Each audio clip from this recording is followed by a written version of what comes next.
आदाब, नमस्कार। आप देख रहे हैं द मीडिया माइक। दोस्तों, जिस तरह तार चर्चाओं में रही, जिस तरह से ऑपरेशन सिंदूर हुआ, उसके शुरुआत से ही जिस तरह से लगातार सोफिया कुरैशी चर्चाओं में रही थी, लेकिन सीज फायर हो गई।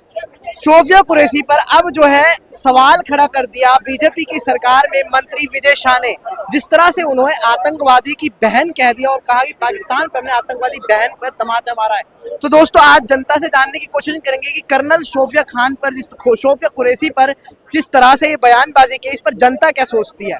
क्या नाम होगा भैया? मेरा नाम रजब अली है और आपने सवाल किया है विजय शाह। विजय शाह ने जो अपनी भाषा का इस्तेमाल किया है, वो भाषा सिर्फ और सिर्फ एक आतंकवादी ही उसके ऊपर रासुका लगनी चाहिए। उसने सीधे सीधे देश की सेना को आतंकवादियों की बहन बता दिया। वो देश की बेटी जिसने इस पूरे ऑपरेशन सिंदूर को लीड किया, जो हिंदुस्तान के अंदर एक विचारधारा परोसी जा रही थी भाजपा के अनभक्तों द्वारा, उसके लिए मोदी जी ने काम इतना आसान कर दिया। इन अनभक्तों का जो बीज बो के तैयार कर दिया था, उसी बीज को उन्हीं के जरिए कटवा दिया। लेकिन इनके अब भी हजम नहीं हो रहा है। ये उस बहन को, हमारी उस बेटी को आज के टाइम में आतंकवादियों की बहन बता रहे हैं। देखिए, जितना वो बहन मुसलमान किया, उससे ज्यादा कहीं हमारे हिंदू भाइयों ने उसको अपनी बहन कहा है। तो मतलब क्या हिंदू भी आतंकवादी हो गए हिंदुस्तान के?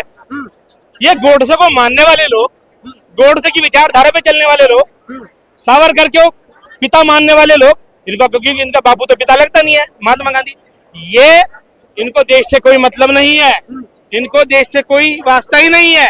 ये सिर्फ और सिर्फ वो करेंगे क्योंकि भाजपा तमाम अपराधियों के लिए वॉशिंग मशीन का काम करती है। इधर से अपराध डालो, उधर से पवित्र करके निकालो। भाजपा का दुश्मन देशद्रोही, भाजपा के समर्थक चाहे जितना बड़ा हो, क्योंकि विजय शाह बहुत बड़ा उदाहरण है आपके सामने। वो नेता है, विधायक है, कम से कम अपने पद की मर्यादा का तो ख्याल रखिए।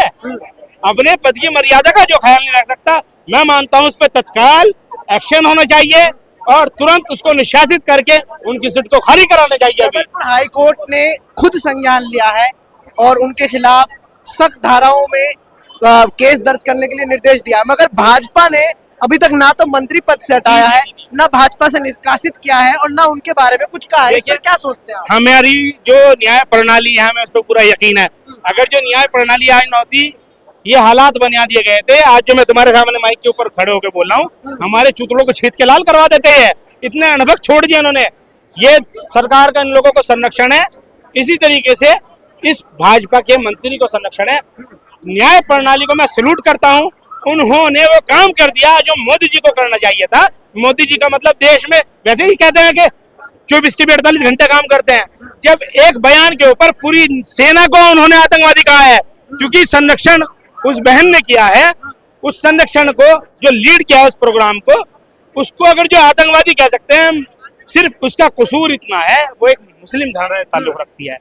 इनकी नजर में जिस तरह उस बहन को, इनकी नजर में सिर्फ हिंदू मुसलमान है, इसके अलावा दूसरी चीज नहीं है। आतंकी हमले के बाद लगातार देश में यही हो रहा कि हिंदू और मुसलमान करने की कोशिश भी की गई है सरकार की तरफ से। लेकिन मैं शुक्रिया अदा करूंगा माननीय प्रधानमंत्री जी का, उन्होंने इन अनभक्तों के ऊपर ऐसा बर्नौल लगवाया हमारी बहन से, जिसने लीड किया उस प्रोग्राम को। ये बर्नौली अनभक्तों के लिए है, इनके पास मुद्दा ही खत्म हो गया उसके बाद में।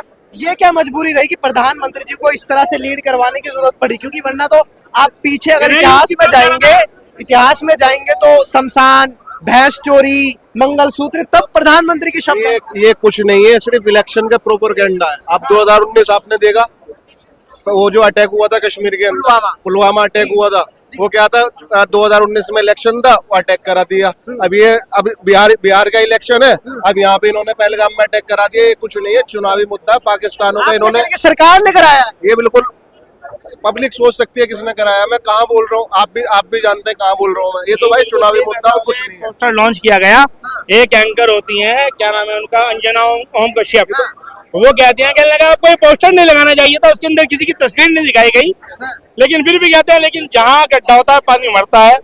मैं चाटुकारिता कहूंगा। तो पब्लिक समझ चुकी है पॉलिसी जब इलेक्शन पास में आता है, जब ये मुद्दे होते हैं, ये तो पब्लिक बहुत अच्छे से समझ रही है, लेकिन कुछ परसेंट जो अंधभक्त है ना, वो इस चीज को नहीं समझ रहे। लेकिन 80% पब्लिक इंडिया की समझ चुकी है। सरकारी इलाज भक्तों को कर रही है, कैसे?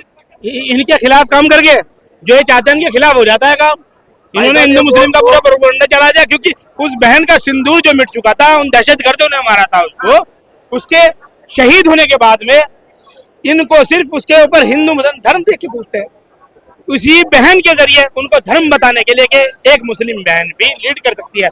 और सेना गई जरूर बहन हमारी, उसने पूरा लीड किया प्रोग्राम, लेकिन उसके अंदर उसने ये नहीं देखा, वहां कराते हुए कहने लगा मैं मुसलमानों को, उसने सिर्फ धर्म बता के आई है कि एक मैं मुसलमान हूं, और अगर जो पाकिस्तान का कोई नापाक आंख हमारी तरफ आंख उठा के देखेगी, हमारे नुकसान पहुंचाएगी, तो हम इनके चुन चुन के आतंकवादियों को मारेंगे।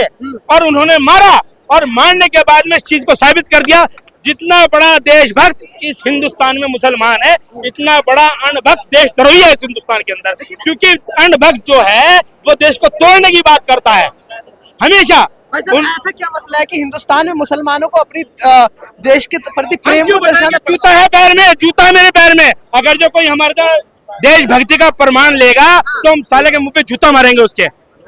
हमें तो इसी मिट्टी में पैदा होना है, इसी में मर के यहीं पे खत्म हो जाना है। हमें इतनी वतन से मोहब्बत है अपने, और 5 टाइम हम इस जमीन को चूम के बताते हैं, यही से हम पैदा हुए और इसी को हम चूमते चूमते 5 टाइम हम सजदा करते हैं जमीन के ऊपर। इनको क्या पता ये भारत माँ की जय तो कहते हैं, लेकिन भारत माँ सिर्फ इनके लिए चुनावी मुद्दा है। कोई सी भी माँ हो इनके लिए, अगर जो इनके लिए भारत माँ वाला मामला है, तो इससे पहले गौ माता वाला मामला है। गौ माता को जिस दिन से इन्होंने भुनाना शुरू किया, उसे लावारिस करके सड़कों पे छोड़ दिया। दूसरे बताता हूँ, अगर जो भारत माता की बात आएगी, जो भारत माता को बताने की बात करेगी, उसको ये आतंकवादियों की बहन बताएंगे। इनको माँ से मोहब्बत कहाँ है? अगर जो इनको माँ से मोहब्बत होती, अगर जो इनको माँ से मोहब्बत होती, ये वृद्धाश्रम हिंदुस्तान में क्या कर रहे हैं? इनको माँ से कोई मतलब नहीं है, माँ के नाम पे सिर्फ इनको वोट लेना है।